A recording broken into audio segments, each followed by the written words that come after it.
అందరికీ నమస్కారం. అమ్మ మాట అమ్మాయి బాట ఛానల్కి స్వాగతం. ద సీక్రెట్ రహస్యం తరువాయి భాగం చెప్పుకుందామా? మధ్యలో స్కిప్ చేయకుండా చివరి వరకు వినండి. బోర్ అనిపించదు. మనకి అవసరమైన విషయం కదా. దాన్ని జాగ్రత్తగా అర్థం చేసుకుంటే మన జీవితాన్ని మనం మార్చుకోవచ్చు. చూడండి, మీరే చెప్తారు నాకు. Lisa Nicholls. చాలాసార్లు మీరు అవతలి వ్యక్తికి మీ ఆనందాన్ని సృష్టించే అవకాశాన్ని ఇస్తారు, కానీ మీకు కావలసినట్లు దాన్ని వాళ్ళు సృష్టించలేకపోతారు. ఎందుకని? ఎందుకంటే మీ ఆనందం ఒకే ఒక వ్యక్తి చేతిలో ఉంది, అదే మీరు. అందుచేత మీ తల్లిదండ్రులు, మీ పిల్లలు, మీ జీవిత భాగస్వామి ఎవ్వరికీ మీ సంతోషాన్ని సృష్టించే సామర్థ్యం ఉండదు. మీ సంతోషం మీద వాళ్ళ అదుపు ఉండదు. మీ ఆనందంలో పాలు పంచుకోగల అవకాశం మాత్రమే వాళ్ళకుంటుంది. మీ ఆనందం మీలోనే ఉంటుంది.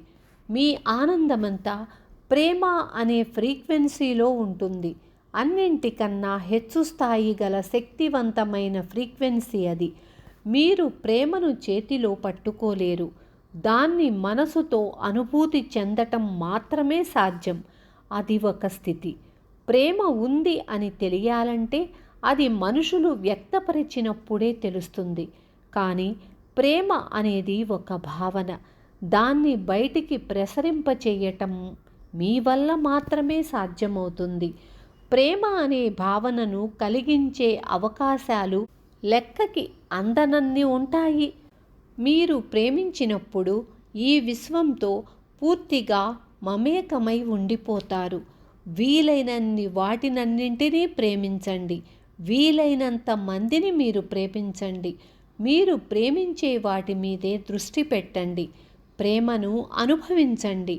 అప్పుడు ఆ ప్రేమ, ఆనందం మీకు వెనక్కి వస్తాయి. ఎన్నో రెట్లుగా ఆకర్షణ సిద్ధాంతం మీరు ప్రేమించటానికి మరిన్ని విషయాలను మీ దగ్గరకు పంపుతుంది. ప్రేమను ప్రసరిస్తే ఈ విశ్వం మొత్తం మీకోసమే పనిచేస్తున్నట్లు అనిపిస్తుంది. సంతోషకరమైనవన్నీ మీకోసమే ఉన్నాయనిపిస్తుంది. ప్రతి మంచి మనిషి మీకోసమే ఉన్నాడనిపిస్తుంది. నిజానికి అదే జరుగుతుంది. రహస్యం సంక్షిప్తంగా, ఎవరైనా ఒక వ్యక్తితో సంబంధం పెట్టుకోవాలని, ఆకర్షించాలని మీకు ఉంటే మీ ఆలోచనలు, మాటలు, పనులు, పరిసరాలు మీ కోరికలకు విరుద్ధంగా ఉండకుండా చూసుకోండి. మీకోసమే మీరు పనిచేయండి. ముందుగా మిమ్మల్ని మీరు నింపుకోకపోతే ఎవరికైనా ఇచ్చేందుకు మీ దగ్గర ఏమీ ఉండదు. మిమ్మల్ని మీరు ప్రేమించండి, గౌరవించండి. అప్పుడు మిమ్మల్ని ప్రేమించే వాళ్లను, గౌరవించే వాళ్లను మీరు ఆకర్షిస్తారు. మీ గురించి మీకు చెడు భావనలుంటే మీరు ప్రేమను అడ్డుకుంటారు. పైగా మీ గురించి మీరు చెడుగా అనుకునేటట్టు చేసే వ్యక్తులను, పరిస్థితులను ఆకర్షిస్తారు. మీలో మీరు ప్రేమించే గుణాల మీద దృష్టి పెట్టండి. అప్పుడు ఆకర్షణ సిద్ధాంతం మీ గురించి మరిన్ని గొప్ప విషయాలను మీ దృష్టికి తెస్తుంది. ఒక వ్యక్తితో సంబంధం బాగుండాలంటే అతనిలో మీకు నచ్చిన విషయాల మీదే మనసును కేంద్రీకరించండి. అతని లోటుపాట్ల మీద కాదు, అతనిలో ఉండే మంచి గుణాల మీదే దృష్టి పెట్టినప్పుడు మీకు మరిన్ని మంచి గుణాలు అతనిలో దొరుకుతాయి. ఆరోగ్య రహస్యం. Doctor John హాజెలిన్. క్వాంటం భౌతిక శాస్త్రజ్ఞుడు, పబ్లిక్ పాలసీ నిపుణుడు. మన దేహాన్ని నిజానికి మన ఆలోచనలే రూపొందిస్తాయి. వైద్య శాస్త్రంలో ఆలోచనల ప్రభావం, అనుభూతులు వాస్తవంగా ఎంతవరకు భౌతిక పరిణామం, శరీర స్వరూపం, ధర్మాలను నిర్ణయిస్తుందన్న విషయాన్ని మనం అర్థం చేసుకోవడం మొదలుపెట్టాము. Doctor John Demartini. రోగాలను బాగు చేయడంలో ప్లాసిబో అంటే ఔషధ గుణం లేని మందుకున్న ప్రభావం గురించి మనకు తెలుసు. ప్లాసిబోకి నిజానికి అటువంటి శక్తి లేదు. పంచదార మాత్రల దేహంపై అది ఎటువంటి ప్రభావాన్ని చూపలేదు. మీరు రోగితో ఔషధ ప్రయోగం వల్ల కలిగే లాభం కన్నా లేదా దానికన్నా మరింత శక్తివంతంగా అది పనిచేస్తుందని చెప్పి ప్లాసిబోను ఇస్తే ఒక్కొక్కప్పుడు అది అదే ఫలితాన్ని ఇస్తుంది కూడాను.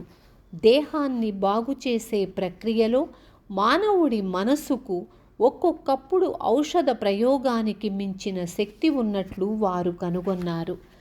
రహస్యం తాలూకు మహత్యాన్ని మీరు తెలుసుకుంటున్న క్రమంలో మానవజాతి చరిత్రలో జరుగుతున్న కొన్ని సంఘటనలకు మూలాధారమైన వాస్తవాలను మరింత స్పష్టంగా చూడటం మీరు ప్రారంభిస్తారు. ఆ ఘటనలో ఆరోగ్య సంబంధిత విషయాలు కూడా ఉన్నాయి. ఒక మాత్ర వల్ల తాము కోలుకుంటున్నామని రోగులు అనుకుంటూ దానినే నిజం అని నమ్మినప్పుడు వాళ్ళు నమ్మినది దొరుకుతుంది, వాళ్ళు కోలుకుంటారు. డాక్టర్ జాన్ డెమార్టిని ఒక వ్యక్తి ఆరోగ్యం సరిగ్గా లేని పరిస్థితి నెలకొని మందు వేసుకోవడానికి బదులు దాన్ని కలగజేసే మానసిక స్థితి ఏమిటని వెతికి తెలుసుకునే వెసులుబాటు అతనికి కల్పించగలిగితే అది వాళ్ళు చనిపోయేంత తీవ్రమైన వ్యాధి అయితే వాళ్ళు మందు తీసుకోవటమే సరి అయిన పని. కావాలంటే ఆ జబ్బుకు కారణాలను మందు తీసుకుంటూనే వెతుక్కోవచ్చు. అప్పుడు మందు వద్దని అనకూడదు. వ్యాధిని నయం చేసే పద్ధతులన్నింటికీ స్థానం ఉంటుంది. మనసు ద్వారా వ్యాధిని నయం చేసుకోవటం అనేది మందుతో కలిసి సమరసంగా పనిచేయవచ్చు. ఒకవేళ నొప్పి ఉన్నట్టయితే మందు దాన్ని పోగొట్టగలదు. అప్పుడు ఎవరైనా తమ ఆరోగ్యం గురించి మరింత శ్రద్ధ తీసుకొనగలుగుతారు. సంపూర్ణమైన ఆరోగ్యం గురించి ఆలోచించటం ఎవరైనా తమకి తామే మనసులో చేసుకోవచ్చు. తమకి చుట్టూ ఏమి జరుగుతున్నా అది సాధ్యమే. Lisa Nicholls. ఈ విశ్వం సమృద్ధి తాలూకు ఉత్కృష్ట రూపం.